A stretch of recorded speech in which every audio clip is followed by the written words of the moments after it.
اعوذ باللہ من الشیطان الرجیم بسم اللہ الرحمن الرحیم۔ سید اقتدار علی خان۔ آج جس سورہ کا انتخاب کیا ہے وہ ہے سورہ النور، جس کا نشان ہے 24۔ اس سے پہلا والا سورہ المومنون ہے جو 23 نمبر کا سورہ ہے۔ اس کے فوراً بعد 24 نمبر کا سورہ النور ہے، اور اس کی جو آیت کا انتخاب کیا ہے سرنامہ کلام کے لیے، اس کا نشان ہے 26۔ اور طلب آیت ہے، اس پہ فکر انگیز دعوت فکر دیتی ہے یہ آیت کہ اس پہ غور کیا جائے اور اللہ تعالیٰ اس میں کیا ارشاد فرمانا چاہتا ہے، اس کے معنی ہم سمجھ سکیں۔ اور میں چاہوں گا کہ لوگ کمنٹس کریں اور اپنی رائے اس پہ ضرور دیں، کیونکہ یہ آیت ویسے تو بے شمار آیتیں قرآن مجید کی دعوت فکر دیتی ہیں، مگر بالخصوص میں نے جب سے یہ آیت پڑھی ہے سورہ النور کی 26 نمبر کی، تو میں نے اپنے چاروں اطراف دیکھا کہ اس کے برخلاف ہو رہا ہے جو اللہ تعالیٰ کا ارشاد ہے۔ تو آپ میں سے اگر کوئی بہتر طور پہ اس پر روشنی ڈال سکے تو مجھے بہت خوشی ہوگی۔ آیت کا ترجمہ یہ ہے، سورہ النور 24 نمبر کا سورہ، آیت کا نمبر ہے 26۔ ناپاک عورتوں کے لیے ناپاک مرد ہیں، ناپاک مردوں کے لیے ناپاک عورتیں ہیں، پاک عورتوں کے لیے پاک مرد ہیں، پاک مردوں کے لیے پاک عورتیں ہیں۔ یہ ترجمہ میں نے پڑھ دیا آپ کے سامنے، آپ جا کے پڑھ سکتے ہیں۔ مگر اگر میں تاریخ پہ نظر ڈالتا ہوں تو اماں حوا سلام اللہ علیہ اور حضرت آدم علیہ السلام سے سلسلہ مثبت ملتا ہے۔ یہ بات دوسری ہے کہ اولاد نے فساد برپا کیا، قابیل نے حابیل کو مار دیا۔ ایک کی نیاز قبول ہو گئی تھی، ایک کی نیاز قبول نہیں ہوئی۔ نیاز کا سلسلہ وہیں سے شروع ہوا ہے۔ لوگوں نے یہ کہا ہے نا، نیاز مذہب میں داخل کب ہوئی ہے، تو نیاز کا تذکرہ سورہ دہر میں بھی ہے، جو اپنی نیاز پوری کرتے ہیں، نظریں پوری کرتے ہیں۔ بے شمار آیتوں میں ہیں جو اپنی نظروں کو پورا کرتے ہیں۔ بالخصوص قابیل کی رد کر دی گئی، حابیل کی نیاز قبول کر لی گئی، تو قابیل نے حابیل کو مار دیا۔ یہاں سے مثبت سلسلہ ملتا ہے میاں بیوی کا۔ اس کے آگے چلے جائیے تو حضرت نوح علیہ السلام جنتی، آپ کا بیٹا، اور حضرت نوح علیہ السلام کی زوجہ جہنمی، قرآن سے ثابت ہے۔ حضرت لوط علیہ السلام کو ہم نے بچا لیا، ان کو پناہ دی، ان کو بچا لیا، ان کے اہل بیت کو بچا لیا، اور ان کی بیوی پیچھے والوں میں سے تھی، اس کو نہیں بچایا۔ یعنی جب اہل بیت کو بچا لیا تو کیا اس میں بیوی شامل نہیں ہے؟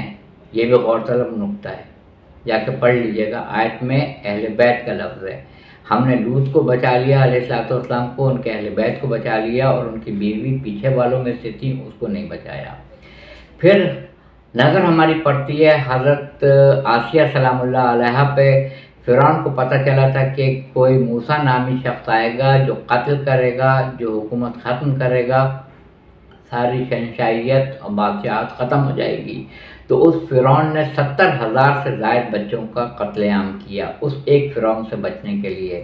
مگر فانوس بن کے جس کی حفاظت ہوا کرے، وہ شمع کیا بجھے جسے روشن خدا کرے۔ اللہ تعالیٰ کو موسیٰ علیہ السلام کو وہیں پرورش دلوانی تھی، اور وہیں پہ آپ نے پرورش پائی۔ ہم نے موسیٰ علیہ السلام کی ماں پہ وحی کی کہ بچے کو صندوق میں رکھ کے اس کو سمندر کے حوالے کر دیں، اور یہ صندوق پہنچتے پہنچتے محل، فرعون کا محل جو تھا وہاں پہنچا، اور وہیں ہم نے پھر پرورش بھی کی۔ تو ایک طرف ہم اب فرعون کو دیکھتے ہیں، ایک طرف ہم جناب آسیہ سلام اللہ علیہ کو دیکھتے ہیں، دونوں منفی اور مثبت، منفی مثبت۔ پھر ہم یزید کو دیکھتے ہیں، مگر یزید کی جو زوجہ تھیں جناب ہند، ان کو ہم سلام اللہ علیہ کہتے ہیں، ان پہ ہم سلام بھیجتے ہیں، کیونکہ انہوں نے آل محمد کی توقیر کو مانا، معرفت کو جانا، پہچانا اور ان کی تعظیم کی۔ ہم یہ نہیں کرتے ہیں کہ ایک ہی نعام میں ظالم مظلوم کو بھی رکھ دیں، خیر و شر کو بھی رکھ دیں، حق و باطل کو بھی رکھ دیں۔ باطل باطل کی جگہ ہے، خیر خیر کی جگہ ہے، حق حق کی جگہ ہے، باطل باطل کی جگہ ہے، حرام حرام کی جگہ ہے، حلال حلال کی جگہ ہے۔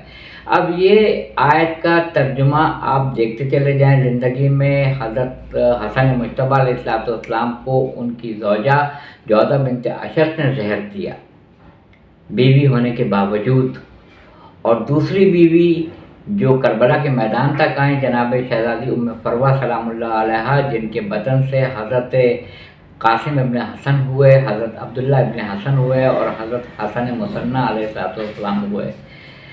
حضرت عبداللہ شہید ہو گئے 61 ہجری میں۔ قاسم ابن حسن کے ٹکڑے جمع کر کے امام لے کر آئے اپنی بھابھی کے پاس اور کہا بھابھی یہ آپ کے بچے کی لاش ہے قاسم کی۔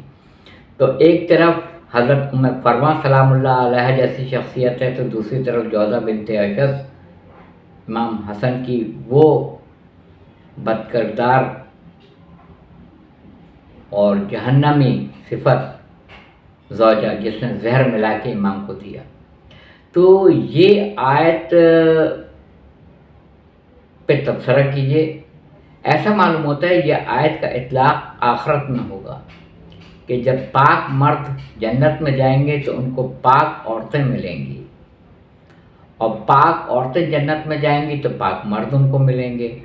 ناپاک عورتیں جہنم میں جائیں گی تو ان کو ناپاک مرد ملیں گے، ناپاک مرد جہنم میں جائیں گے تو ان کو ناپاک عورتیں ملیں گی۔ اپنی رائے دیجیے گا، بتائیے گا کہ یہ نقطہ آپ کو کیسا لگا، اور اس پہ اپنے کمنٹ ضرور دیجیے گا